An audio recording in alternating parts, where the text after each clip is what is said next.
12e chantier, 50e chantier, bâtiment ba photo Congo Mobimba. Bosso message loko na lukutana. Mais pour tout message na lukutana c'est très difficile. On ne gère pas un pays avec la publicité. Le CFA n'a pas besoin de faire la publicité, c'est ce qu'il fait. Donc on n'est pas pressé, on n'est pas prêt d'aller faire sortir comme message à 22 ans, il y a Kabila, les autres, santé, la modernité. Ils ont raté. La modernité, c'est la société, soit l'État, qu'on transforme en société privée. Et comme il y a eu, la ferme, j'ai mis des pièces en pièces. On a bon côté. On a travaillé des pièces et comme il y a eu, à créer la société privée derrière, il y a un peu de côté. Le président a pris un positionnement. Dans la jeunesse, vous avez souffrir tous les jours. Le droit, il est droit quand il est déclaré. La jeunesse congolaise. Bon téléma. Moi, je suis dans l'Est. Mon histoire est tout téléma Félix. À cause de l'élection, il va identifier Bissoté. Madame, Messieurs, bienvenue dans ce grand plateau de mission que j'ai le plaisir de co-présenter avec mes consoeurs de Télé 50. À ma droite, j'ai Madame Grace Salambo Onkoni et à ma gauche, j'ai Madame Nadine Gombo de CCTV. En tout cas, devant nous, nous avons deux invités. Il s'agit du président de Action du Peuple pour la démocratie, APD. Il est également président de la Chambre de commerce RDC Europe, à qui j'ai dit bonjour. Bonjour Madame Feza, comment vous allez? Ça va très bien. Et je crois que à sa droite, nous avons Monsieur Gando Zaché. Il est vice-président de APD. Donc à qui je dis bonjour. En tout cas, le plaisir est pour nous de vous savoir sur ce plateau. Le sujet que nous avons préparé ce soir, c'est cette question sécuritaire. La question sécuritaire qui taraude aujourd'hui les esprits des Congolais.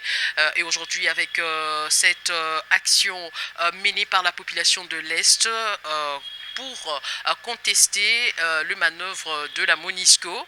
Nous avons vu de réactions déjà qui s'est soldée par un rapport de Nations Unies qui s'est prononcé ouvertement sur la situation sécuritaire à l'Est. Nous parlerons également de APD, ces nouveaux partis qui viennent de naître. Donc nous connaîtrons les contenus, la vision et le but de ce parti dans cette émission. Nous parlerons également de ce mouvement citoyen qui compte mettre en place APD pour contester les élections de 2023 sans pourtant passer par l'identification nationale. Très heureuse de vous savoir nombreux à suivre cette émission. D'entrée de jeu, je m'en vais vers le président national de APD. Parlez-nous aujourd'hui brièvement, c'est quoi APD? Moi, je pense que APD, c'est un parti politique. Un parti politique qui est venu pour les changements, pas pour une continuité. Nous avons une continuité qui a commencé depuis 1960. Une continuité qui continue à faire fléchir notre République, qui continue à faire fléchir l'identité des Congolais. Et pourtant, l'identité des Congolais, c'est une identité à respecter. Nous n'avons qu'un seul héritage, c'est ce Congo qu'on nous a donné. Nous nous sommes dit maintenant, c'est fini. Nous devons accompagner nos anciens hommes politiques. Nous devons accompagner nos aînés qui ont fait un travail terrible, c'est vrai, qui nous ont amenés à l'indépendance, à ce que nous sommes aujourd'hui. Il y a eu des erreurs. Toute personne peut commettre des erreurs qu'on doit corriger aujourd'hui. Nous demandons à ceux que nous devons prendre une nouvelle vision. La nouvelle vision, c'est le grand Congo, le Congo de demain, le Congo des responsables et le Congo des battants. Alors, Monsieur Luboya, dites-nous, qu'est-ce qui vous a poussé à créer un parti politique de plus, parce que la RDC compte plusieurs milliers de partis politiques, au lieu d'adhérer à une autre formation politique, qu'est-ce que vous apportez de plus? Nous apportons ce que nous appelons la rupture. Depuis le commencement, vous remarquerez que ceux qui ont géré ce pays, c'est toujours de père en fils. Et pourtant, le Congo n'appartient pas à une classe sociale, appartient à tout Congolais qui a besoin d'émerger, qui a une vision à proposer à la société.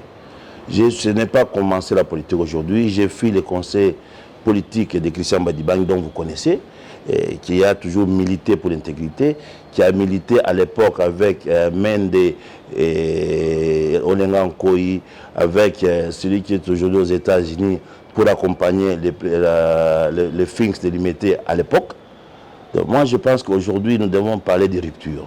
Nous devons parler de rupture. Pourquoi pas tous les petits partis, avec l'arrivée de l'AFDEL à l'époque, les gens qui sont venus en botte pour présenter la politique comme quelque chose d'amusement, toute personne peut rentrer en politique en récupérant tout ce qui est économie. Vous remarquerez aujourd'hui, la preuve, sur les boulevards de la République, il n'y a aucun Congolais commerçant. Vous remarquerez en plus, sur le marché, il n'y a aucun Congolais commerçant. Vous remarquerez sur le boulevard qui est le symbole de la République, qui est le symbole de notre fierté, il n'y a aucune banque congolaise. Est-ce que vous comprenez? Un peuple ne peut pas fonctionner comme ça. Nous sommes les seuls peuples qui n'ont pas une carte d'identité, nous allons aux élections. Aujourd'hui, l'APD dit fini. Fini, nous devons aller aux élections comme tous les peuples en respectant la nation. La nation commence par la famille. La nation commence par la famille.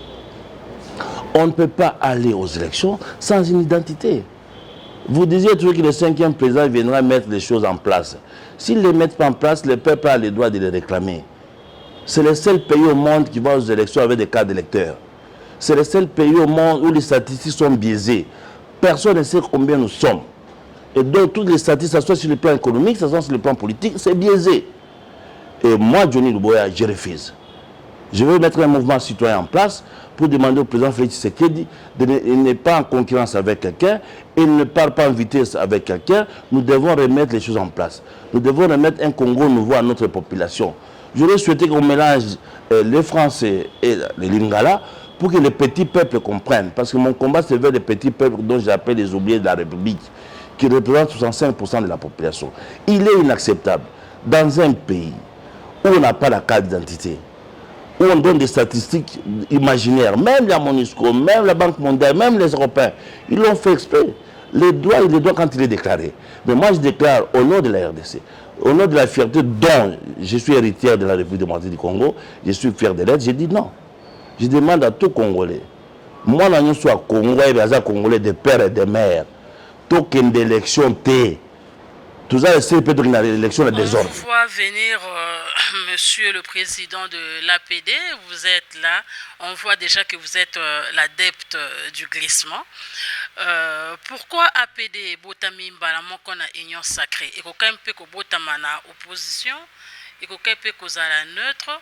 Pourquoi et Botami Mbalamo qu'on a union sacrée? Pour ça, il y a Soupandakala, parce que wana oza déjà na ba idée et ko conforter union sacrée hein tant ozobo ya déjà ba on a moni to comme ozong selangai na moment na bino akabila o ya glissement ngala za kabiliste te naza union sacrée te parce que union sacrée ce n'est pas plateforme ça plateforme te union sacrée est dans un cadre juridique. Union sacrée est une idée, il y a chef de l'État, celui qui veut l'accompagner, il l'accompagne dans l'union sacrée. Donc si on veut parler d'union sacrée ici, parlons de l'union sacrée comme idée à chef de l'État. Parce qu'il y a un document à mon côté. Moi, jusqu'à je ne vous ai pas déclaré que je suis de l'union sacrée. Jusqu'à je ne vous ai pas déclaré que je suis de l'union sacrée. Moi, je suis tshisekédiste. Parce que Christian était, celui qui m'a formé en politique, M. Christian Badibangi, était tshisekédiste. Il n'était pas de l'union sacrée. Moi, j'ai fait la continuité de l'héritage qu'il m'a laissé, de défendre le Congo dans son intégrité, de dire la vérité là où il faut le dire, de crier tout aussi à chop-chop. Voilà, donc moi, je ne suis pas là pour glisser, et je n'ai jamais glissé. Je suis resté ferme tant que je suis. Naza Maboko Pembe, na côté la politique, la pauvreté, pour nous en bon la politique. Na côté la politique avec l'argent. Donc, je suis au-dessus des besoins primaires. Alors je vais apporter ce que je peux apporter au Congo pour la fierté de tes. Ebele tozo ka bazolo baka bongo na yaki na ye kozwa mbongo politique te mais tozo mona bazonduka. Mais monsieur le vice-président, yebisa biso nano, ba objectif nini oyo bino bosa signé na kati ya parti politique na bino. Na ko répondre yo très clair. La population congolaise, la plus grande partie c'est la jeunesse. La plus grande partie, c'est la jeunesse. Donc, mesana mingi na Congo, na ba politiciens. Toujours na ba politiciens. La vision du président Johnny Luboya, il va miser sur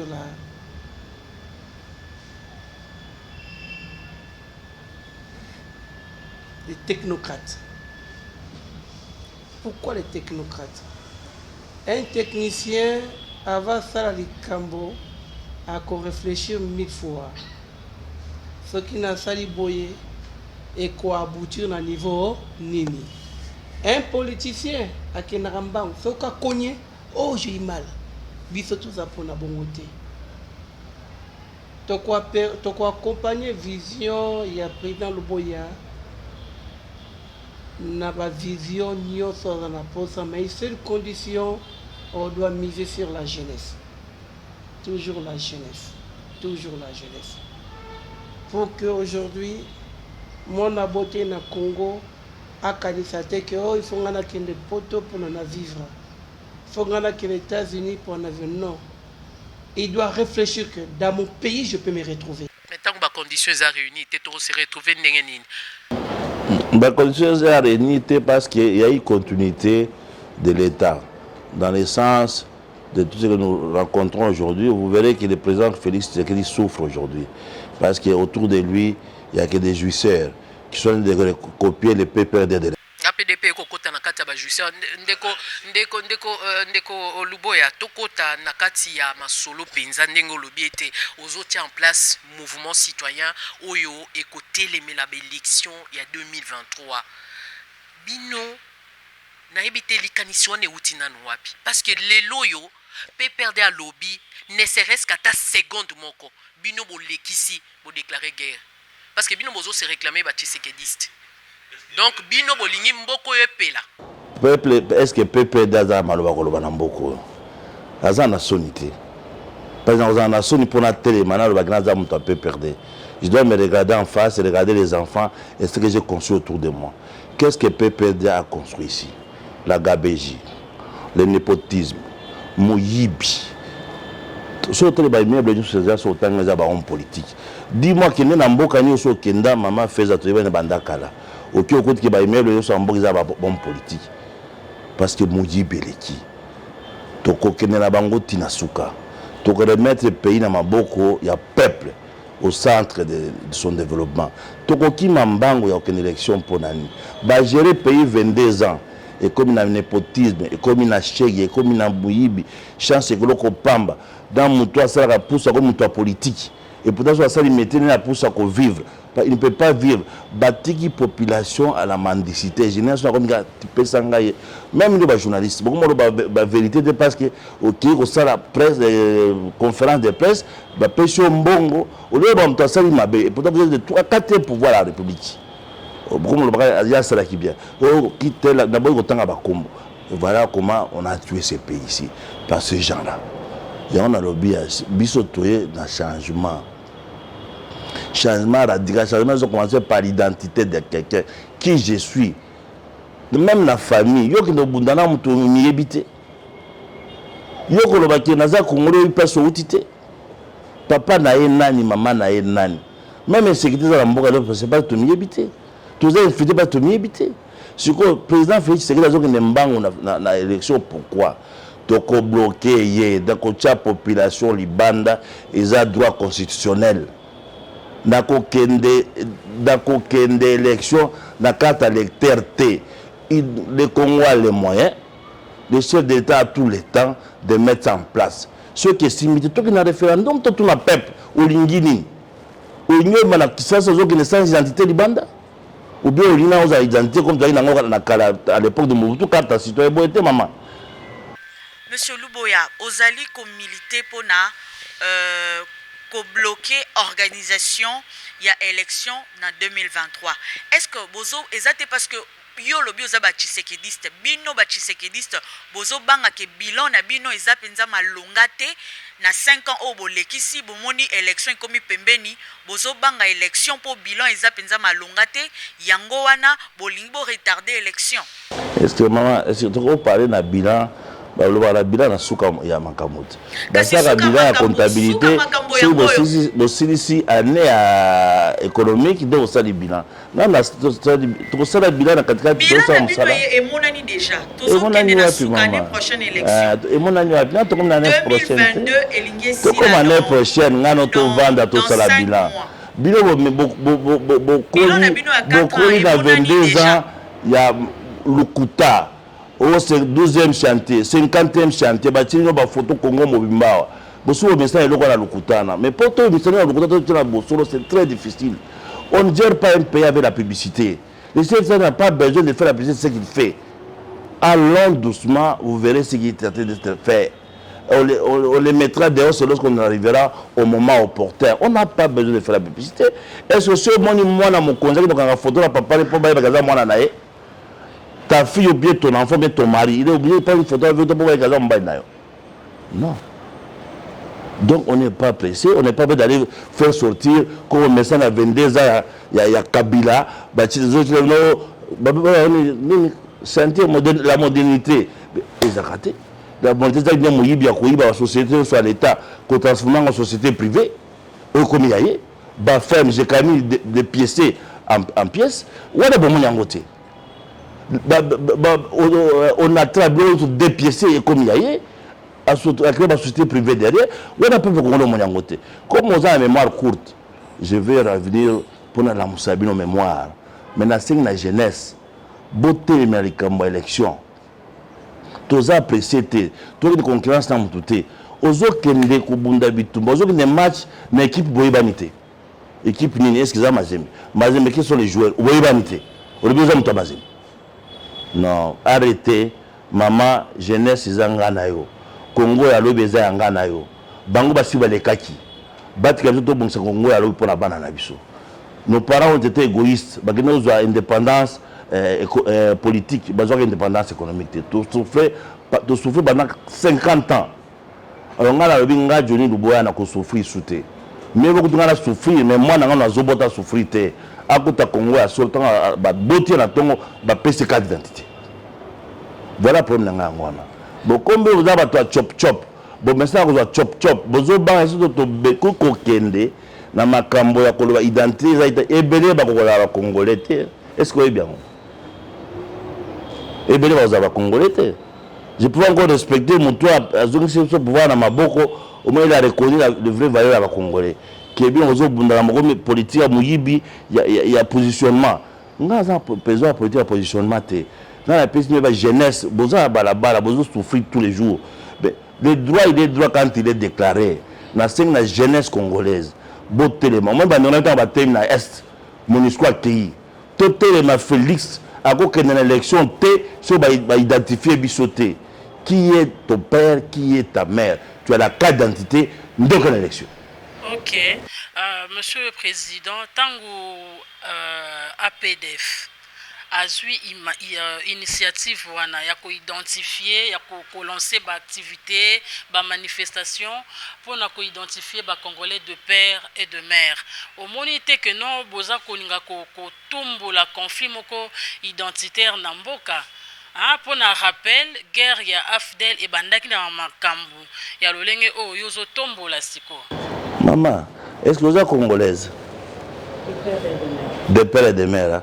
Nous sommes congolais de père et de mère. Congo est yo, ngai. Congo est fait, Congo est. Comment voulez-vous que ata yo moko au boti mwana na yo ba pesa identité te? Akola kana la comme 18 ans zo carte d'électeur. Au moins des politiques ozo ko tsabanguna na kati ya mboka poto yo babangote. Yo moko monte ki ozo la voisin et voisin te. Pour avoir un candidat, pour avoir un candidat. Tant qu'on a 18 ans, il y a un Congolais. Est-ce que le Congolais faut déclarer? Moi, je ne le déclare pas, je le suis. Je suis fier, je le suis. Na ko tangro place na uta place na tanga banana bazana nga papa na nga nani mama na nga nani. Mais tout ça bango bébé boy papa na bangote, boy ba mama na bangote, boy place ba tangate parce que bango baza renforcer et loko il y a élection. Mais nga na lobby na peuple congolais. Na sali tourner ya Congo mobima.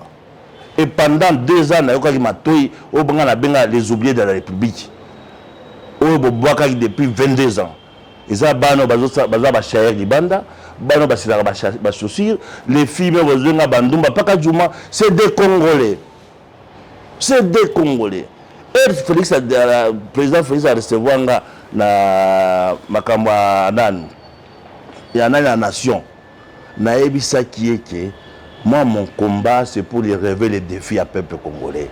Au bazo diriger ma commence à Congolais. Les Congolais, c'est le peuple que tu vois dans la rue. en train de souffrir. Bano zoma la victoire. Bazo qui m'embang pour changer pied d'identité congolais wana. Mais vous élus sur Nigérien pour payer un magasin. Beaucoup de la ville, vous étrangers pour payer le contrôle de l'économie en Boka. On ne peut pas gérer la politique sans les finances. C'est celui qui a les finances qui gère. Parce que c'est comme la fin du mois. Le peuple congolais souffre. Il y a taux, il y a dollars pour les enfants congolais. Est-ce que vous avez la mawate, maman? C'est comme si vous avez bien posé un journaliste. Mais nous devons souffrir voisin. Il y a des gens qui sont dans l'église, qui sont ici, pasteur, qui est pasteur, pour un journaliste, bien, mais voisins, ils ont un mapa. Jamais. Mais ça, opération Moko Ezouaka, tant mingi. Eza moins d'une année, une année ou plus opération en identification et qu'on retardait effectivement le processus, il y a élection. Toujours respecter le délai constitutionnel. Tout le délai constitutionnel, tu as dit peuple. Peuple a une identité. Tu as une identité pour la moto. Il y a un qui m'embang pour le délai constitutionnel. Finalement, au Lingini.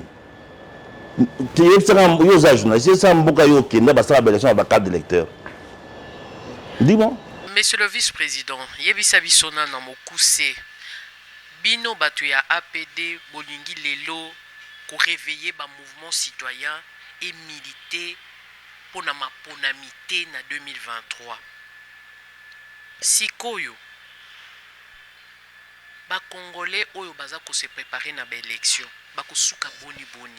Et bino idée wana nano euteli bino wapi? Maman, est-ce que baza ba congolais est-ce que baza ba congolais pas toujours la identité de bino na za congolais na ko répondre yo bino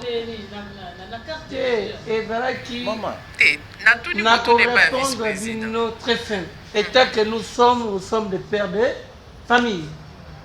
Moi le boto on est nani? Ma journaliste. Nena va répondre tant qu'il na répondre à bino té. Bochinda biso to kende ba élection 2023 na tuni bino mwana no libozi kombo na iti esika botama na era botama papa na maman na n'est-ce pas? Je suis né à clinique Ngaliema le 29 mai 1977.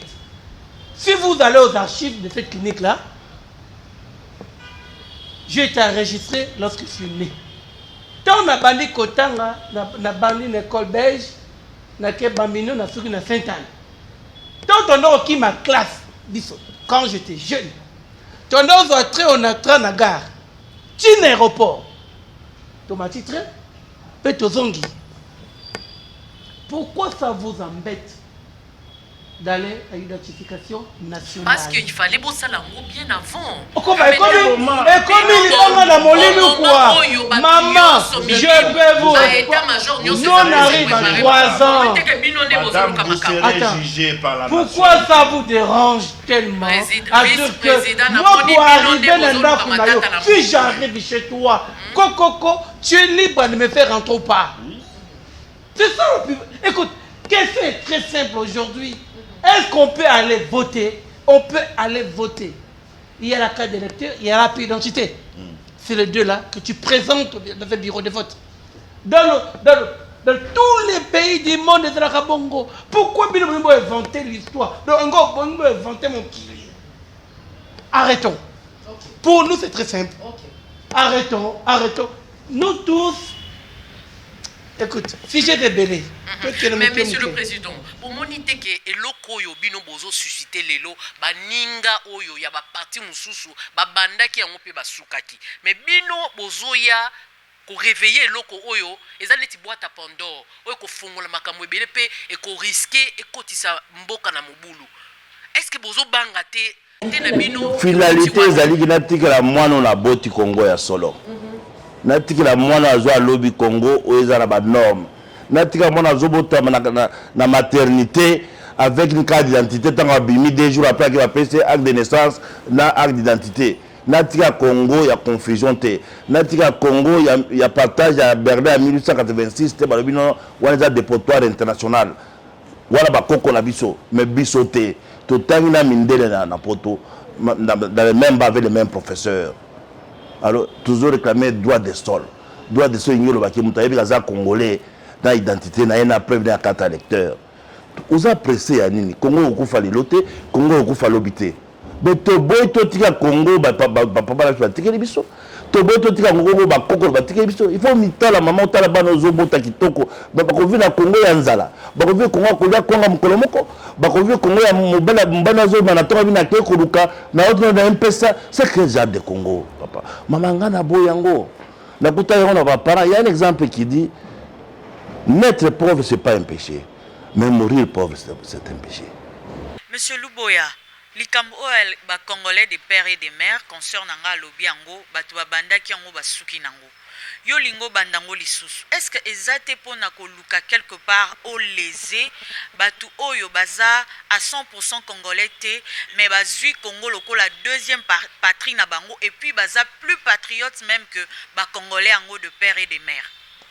Je suis très content na c'est peu le pesi question na yano obina lésé banani ba congolais mususu baza de père et de mère na Congo toza na deux cultures toza ba patriarcat la matriarcat n'est-ce pas okobota ma congolais côté père obota mi congolais côté mère côté mususu mais déclarer yango na bolingwa Congo nous j'ai fait tous mes enfants en France ils sont français mais ils sont congolais de sang vous entendez bien aliaka kwanga ayawa lobi kwanga za pinalia tout de oui baké aux congolais de père et de mère ou aux congolais papa et ça problème est-ce que ça est tumbo est-ce que ça likama mabe pour le baké est-ce que ça likama mabe maman pour le baké papa maman za angolais plutôt papa za congolais est-ce que ça mabe non tout ça tout na kota ba maman tout na kota ba papa n'est-ce pas la police n'a pas la congolais parce que maman n'a pas congolaise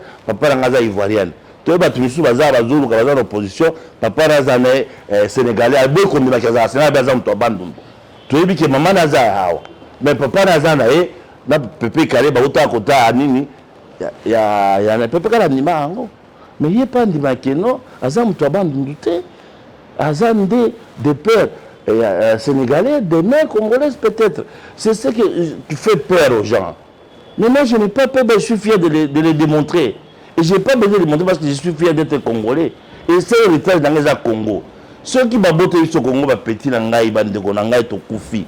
Pas égoïste. Ils égoïste. La paix aux Congolais, ils ont 60 aucune administration, ils ont aucune retraite. Mais il faut changer, maman. Ils ont la fête que tu moi na Congo Sika. Pas Congo ko senga bisenga senga pesa ngai ya muyibi totika tozo kende na bino le 15 septembre la rentrée parlementaire tokoyo bana na za député congolais ou pas tokotelema na porte bolingi dia lelo à être appelé congolais un vrai congolais selon toi et puis en deuxième lieu élection où ils ont se pointé à l'horizon pour na yo le quoi yo le billet était 2023 ma pour na mi ko zalate parce que il faut d'abord tout passer par l'identification nationale siko pour na yo yebisa biso ma pour na mi yango e ko salema lo lenge nini pe na mbula nini so ba paye sur 3 ans et 4 ans il faut identifier les Congolais le Congo a les moyens de le faire au bout à 4 ans tout quelle élection où est le problème aux encore, monsieur le président. Et pour le pouvoir constitutionnel au Etiamakiyo, l'élection est en 2023, pardon, 2023. Ozo Bangate, régime, il y a président Félix, et s'est retrouvé devant révolte populaire. Ndenge Muninga na o atikela ke bokonzi. Akutana kilo. Il y a akutana na pas d'abord les étrangers. Et puis 2 nako banga te parce que la zana mboka nga nakufa bakunda ngaya bakoko nga bakunda bangwa muturu nga ezawa je défends na boy mwana na ngai akoma mobola na boy mwana na nga banda bisenga senga na boy mwana nga azanga république uzana nga bia na boy mwana nga azanga république na ndimi na kufa lelo pour mwana nga te babida za congolais candidat na nga ngolo c'est tout ce que je peux te répondre. Monsieur Luboya Olobi va repousser l'élection à 4 ans. Est-ce que apport Nabino, Yozali, président parti politique ADP, apport ya ADP kozala nini pour na réélection ya président Félix Tshisekedi au cas où élection est maintenue en 2023 parce que wana nyonso zoloba identification eza ba proposition mais constitution et lobby likambu mususu au cas où toke effectivement na ba élection en 2023 ADP et komemela président Félix Tshisekedi combien de députés na Assemblée nationale pour la majorité ADP est capable na hauteur nini ya contribuer na réélection ya président Félix Tshisekedi. Madame, le reçu d'Aébi choqué, tu gagnes l'élection de 2020, c'est que le mouvement n'a pas de sûreté. Dans le mouvement n'a pas de sûreté. N'a pas de l'élection aux Alatés. N'a pas de l'élection na étranger. N'a pas de l'élection guerre à Est et Silité. Parce que guerre à Est la complicité avec étranger, n'a pas de guerre à l'Est. N'a pas de l'élection, n'a pas de moi n'a pas de Tongo allié foufou. Au boti moi na Tongo ba pêcher carte d'identité. Na boye élection ya Moyibi. Okangami penza na likambwana ya uboye élection na 2023 nini eza na sima makanisi na yo yango ndeko na ngai ya lobike ozapo na glissement. Glissement ezoko ba pepere déjà mon nouveau botiaki na politique madame. Depuis kalawana e bandaki pepere nende ya excusez-moi on peut couper. Glissement wana okangami penza na likambu ya oboyi élection makasi na 2023 yango ndeko na ngai na opesa ye raison tango azolobake olingi oza pour glissement parce que tango yo zoloba 4 ans babakisela bino 4 ans de plus eza déjà deuxième mandat informel au sein Congolais 4 ans de plus pour acha mboka na ina nzela babakisela mutu te babakisela Congolais de père et de mère 4 ans, pas toujours que. Au fond de toi, on dit que aux apports l'angaï. Mais comme on y est matin, maman. Une année des élections, à moins d'une année des élections, tout le monde est au débat d'identification. Parce que la mandat est Tamboula, Congo Mobimba. La Tamboula, Congo Mobimba, botala ba image. Sur la côte na salle.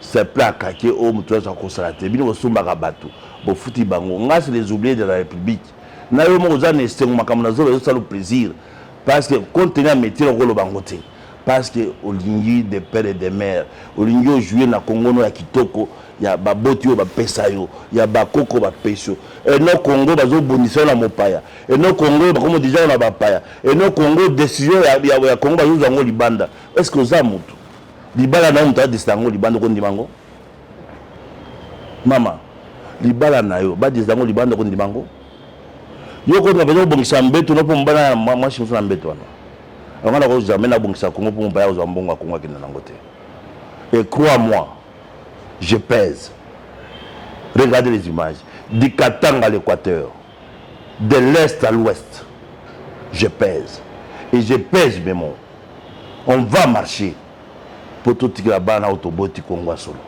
Ndeko Luboya, est-ce que nani aza nsima na?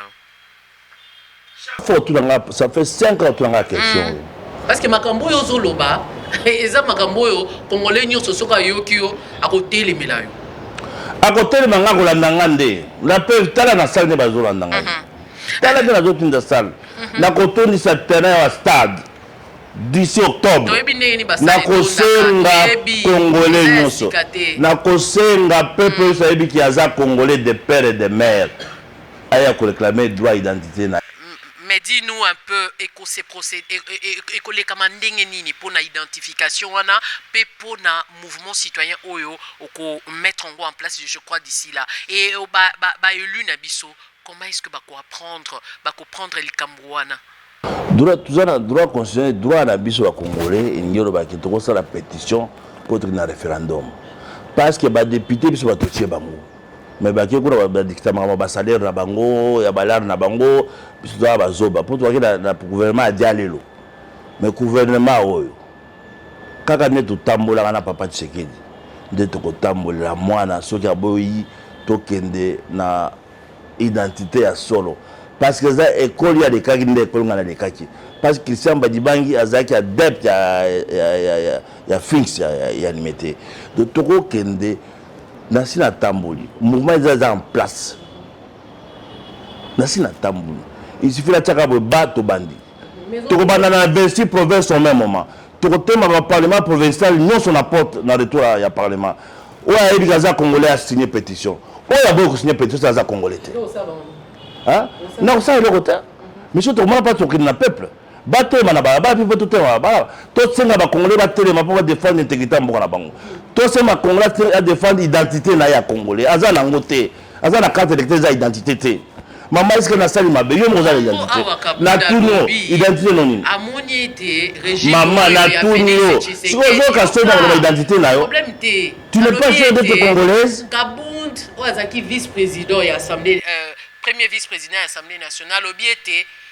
Félix Tshisekedi a échoué na mandat na ye. Ba Congolais c'est yoka, ba Congolais sengeli basala keba parce que mandat o eza somo. Pe alobi ete eza na motuya ete ye atelemela lui Kabund atelemela régime oyo à n'importe quel prix. Président Félix a échoué mais bah échoué. Il faut faire la part des choses. Président Félix a échoué mais bah échoué. Sur la terme là. Ils viennent d'où? Qui l'a fabriqué? Nana Ebaki. N'est-ce pas partout au pouvoir? C'est pas ça. Tout cela va vous maman. Parti au pouvoir, il y a un fabriqué non? Et au bimisi na kamina na makoloti na kisasa. Non, yo ndeto tunana. Obanga kanini. Responsabilité zande yangai. Ngamta otanga ba komo bandi ko bimisa. Ko na ebisi ki auti na kamina na kisasa. Na ide peste. A conduire des peuples dans le Parlement, ils ont été. Ceux qui ont échoué, il n'est pas complice, c'est échec. Alors, il devait dire ceci. Ngai Kabunda, dans le programme de président parti, il dépêche n'a échoué. Dans le monde qui est souki, na avancé la projet de société, n'a démissionné, botiam tumso avancé dans Moussala. Évitons l'amalgame, n'a toqué dans le système, il y a kolobaki yon 2 ans madame hôtel mais le c'est quelque chose qui a fabriqué au boti moi na komo moi na ko mabe azayote parce que moi na za nongina hôtel on a mis des pèses dans l'élection OK il na parlement ozui ba mbongo muyibi ya mine au lobby qui yo hôtel mais le ko nini papa Kabunda zala sérieux peut-être ba tozo bango ba to des pèses pour tant sou o la la justice bozo ba bango. Mais APD, papa, ceux qui Félix a échoué, c'est Bouchoué Naï. Ceux qui dépassent échoué, Bouchoué Naï, tu as été responsable. Avec un comportement, il y a ban amitié, tu devais être à la base, combat combattant à base. Parce que Bando Tobolaba Pinien, combat combattant, c'est tout à fait logique. Ok, au bout du Parlement, au bout du Parlement, symbole de la République, parce que aux hommes, à base. Mais tu ne peux pas être un cadre. Il dépasse à ça qui est au cadre. Un cadre, c'est lui qui respecte l'identité et qui respecte les biens de l'État. Tu n'as jamais respecté les biens de l'État. Naya pour na inventer la Kabundité. Naya pour na le peuple congolais tellement. Bako sabino sur mbongo te, bako sabino na batrikote parce que besoin souffrir trop. Tellement ba pesa identité na yo. Ce que télémité aux héritage nous sous batrike sur la côté, zaka Congo moko. Mais vous avez l'identité des voisins, vous avez l'identité. Monsieur le Président, Masolo et Obeteze Belé, mais pour clôturer quand même sujet où il y a manifestation à identité, il y a identification. Congolais jeunes où il y a Rolanda Bisso, na baetando eke, où il y a lingi à joindre mouvement na bino, à retrouver bino ndenge nini, à osala ndenge nini pour que à komana bino pour que bo sala lutte. Maman, toza na ba bureau na biso na Congo mobimba. Soit comme na Katanga comme na bureau na Abeka Ozi croisement avec Sandoa. A komi na Kolwezi comme na ba bureau na biso na Kisato à boulevard du 30 juin entre avenue Taboulé et boulevard du 30 juin au premier étage. Na Kasai tu as avenue Kashamasima nani. Nous sommes partout. Numéro ya téléphone 081 42 49 925. Je répète 081 42 49 925. Ba petit botte le malokola o ba telemi na est pour Monisco akende. Muto akolobela mboka na yo azali te so yo milobelité. Nga ba ko bomanga lobi bakobetanga massage omina kufa mais idée la tila mutu na bino récupérer l'identité na yo non aux élections oui à l'identité. Première action vraiment oyo APD a mené Kinshasa koningana po Kinshasa ndezara moi moto soki nzimi mouvement nzimami première action penza o APD a koningisa mutu nyonso to atali obité oyo nini boye action les a prévu quand est-ce que Kinshasa est à Congo? Les a Congo te mais MONUSCO qui est parti à Kinshasa mbe parti à Goma moi ebimaka wapi action liboso eza projeté wapi vraiment mais na tuni yo moi ebimaka wapi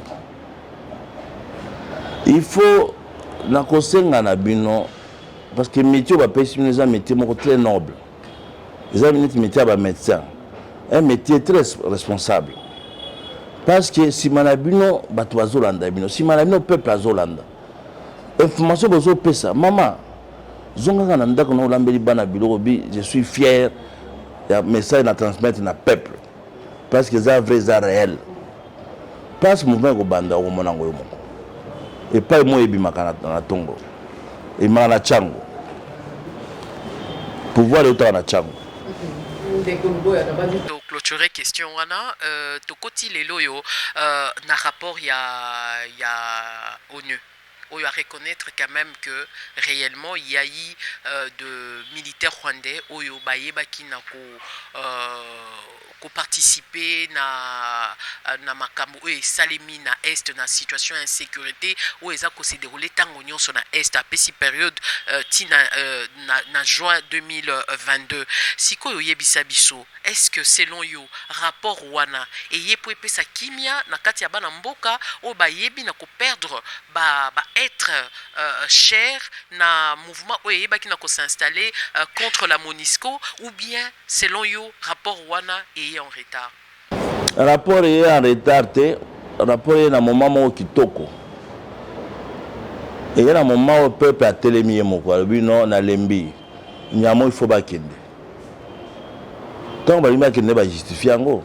Et pourtant tant le président Félix Tshisekedi Aloba qui est baronde bazan na carte armée na mutanimba yango à niveau international. Tant le président Tshisekedi na ko kenda ngola, il faut pas reconnaître tant mutanimba yango azate. Basa qui dans les Nations Unies va prononcer le mot côté. Mouvement auto tchénassé. Mouvement auto tchénassé. Il y a un d'échanger. Il y a un de tindi bala mukawa bate. Surtout qui est boy. Parce que pour moi, il y a Afrique et le Congo. Ce Congo était, mais Afrique était le monde était l'ennemi. Il y a un échange makam.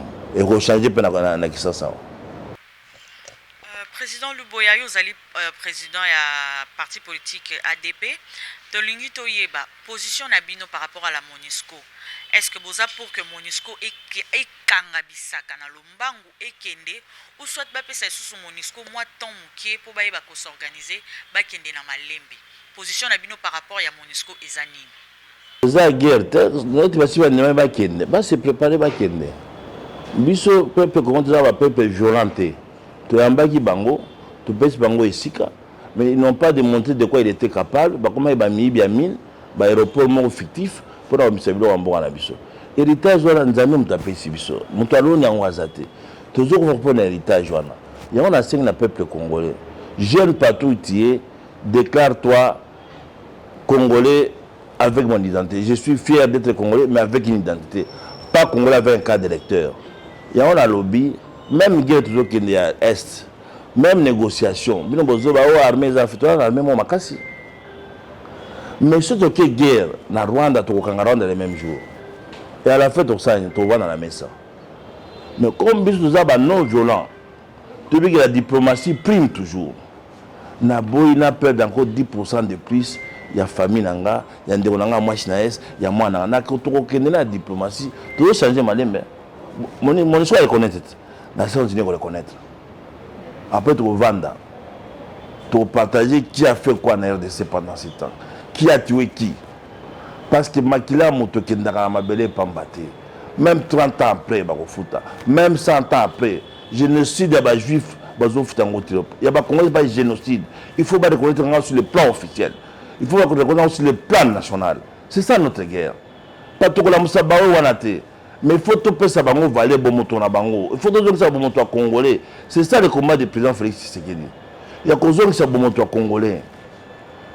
Merci. Monsieur le vice-président Lelo a reconnu que eza M23 na Rwanda nde baza kosala makambo ezoleka ya mabe ya bosoto ya koboma bandeko na biso na est.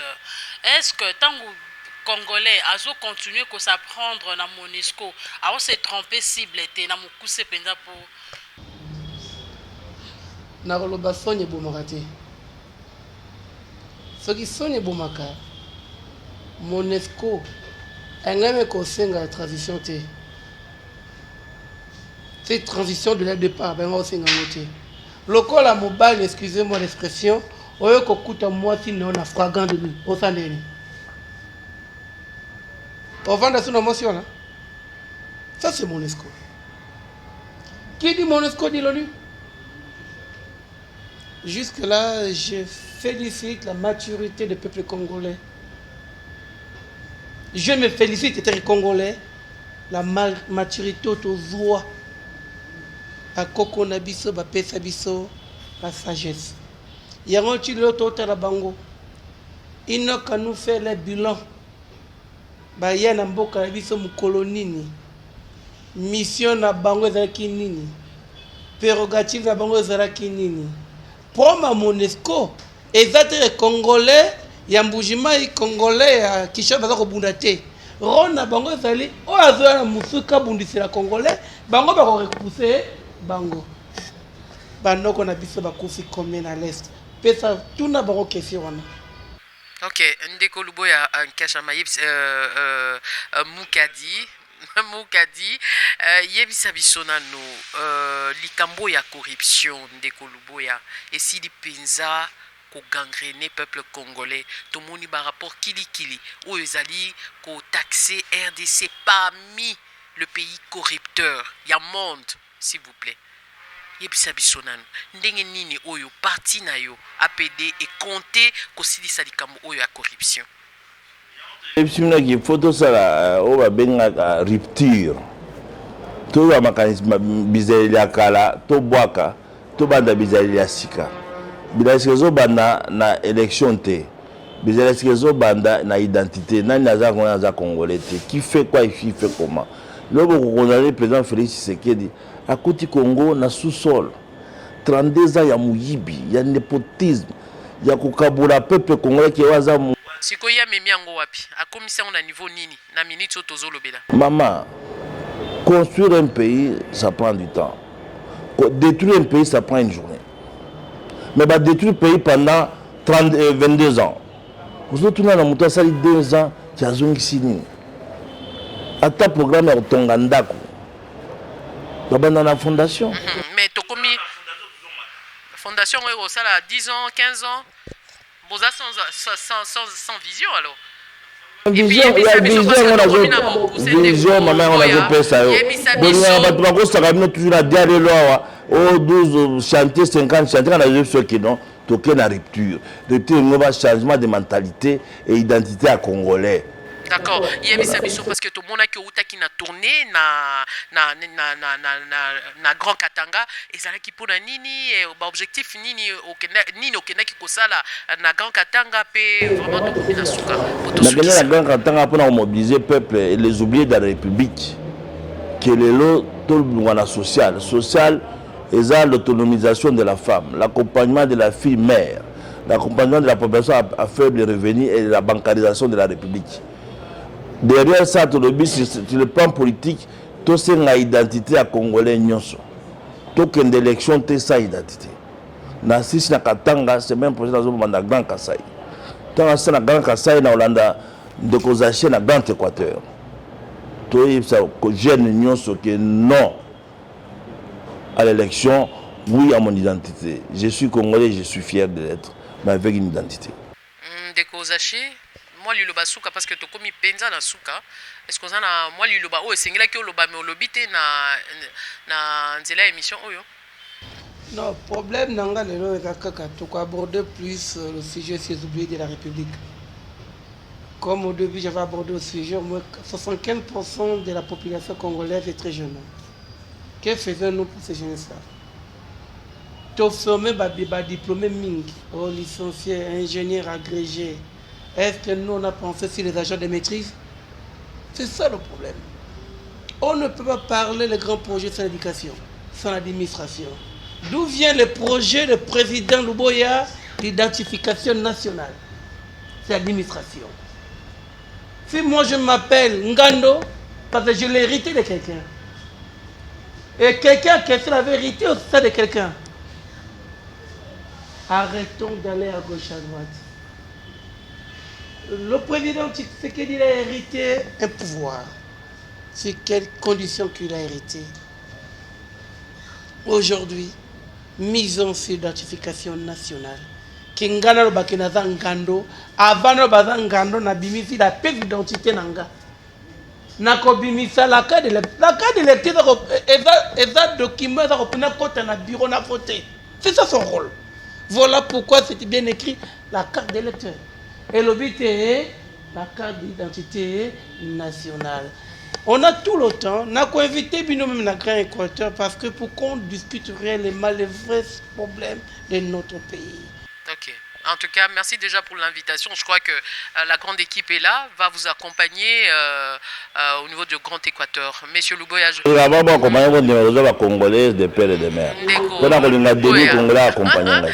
Ndeko Luboya topesi matondi mingi na lolingo aussi liko yamba biso, aussi liko accepter invitation na biso.